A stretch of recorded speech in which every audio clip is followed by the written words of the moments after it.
कुछ interesting reports और कुछ इंटरेस्टिंग रिसर्च और डिटेल्स लेकर आई है नुपुन हमारे साथ जुड़ रही है। और ये रिपोर्ट है कॉर्पोरेट इंडिया की क्रेडिट क्वालिटी को लेकर। अब आप सोचेंगे क्रेडिट क्वालिटी कैसे नापी जाए, पता कैसे चलेगा?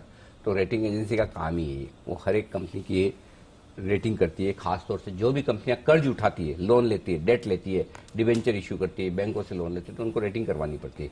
तो रेटिंग में क्या होता है, एक बार रेटिंग दे दी, फिर रेटिंग कभी बढ़ा भी सकते हैं अगर कंपनी अच्छा कर रही तो, घटा भी सकते हैं खराब कर रही तो कितनी रेटिंग बढ़ रही है, कितनी घट रही है, उससे आप अंदाजा लगाते हैं कि भाई इंडस्ट्री का हाल क्या है।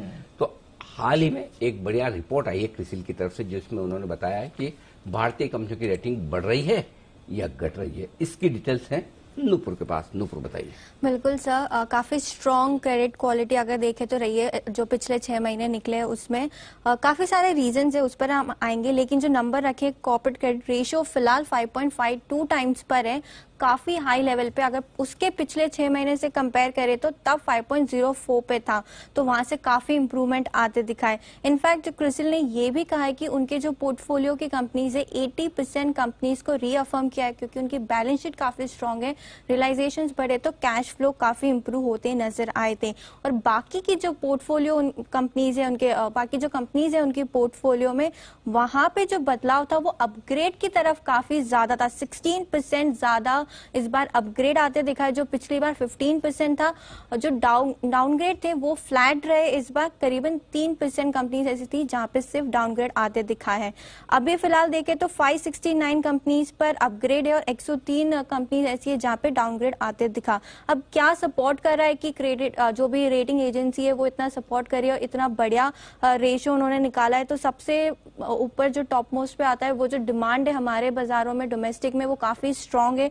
उसी के चलते इस बार एक्सपेक्टेशन है जो इकोनॉमी है वो 7.3% से बढ़कर वहां पे ग्रोथ आती दिख सकती है। जो रियलाइजेशन है जिस हिसाब से सारी कॉर्पोरेट कंपनीज ने अपने दाम बढ़ाए, तो उनके पहली तिमाही में भी दिखा गया था कि रियलाइजेशन काफी बढ़िया आते नजर आए थे और उससे जो उनके कैश फ्लोज थे वो काफी सुधरते हुए इस बार दिखे थे। केपेक्स ऑलरेडी ये कंपनीज कर चुकी है तो अब कम है, तो उसका आउटपुट आते हुए दिखा था। उसी के चलते जो बैलेंस शीट है वो अब डेट लाइट जो काफी बोरिंग से वो कम होती नजर आई, तो हल्की बैलेंस शीट का भी एक रीजन यहाँ पे सामने आया। अब इंटरेस्टिंगली कौन से ऐसे सेक्टर्स है जहाँ पे सबसे ज्यादा अपग्रेड हुआ है, तो यहाँ पे अगर देखेंगे जो 35% अपग्रेड जो हुए हैं वो इंफ्रास्ट्रक्चर सेक्टर में आते दिखे। इसमें जो रियल स्टेट की कंपनीज है वहां भी वो भी इसमें इंक्लूडेड है। इनफैक्ट जो पूरे साल का क्रिसिल ने आउटलुक दिया है वो भी काफी पॉजिटिव है अगर क्रेडिट ग्रोथ क्वालिटी की बात आती है तब।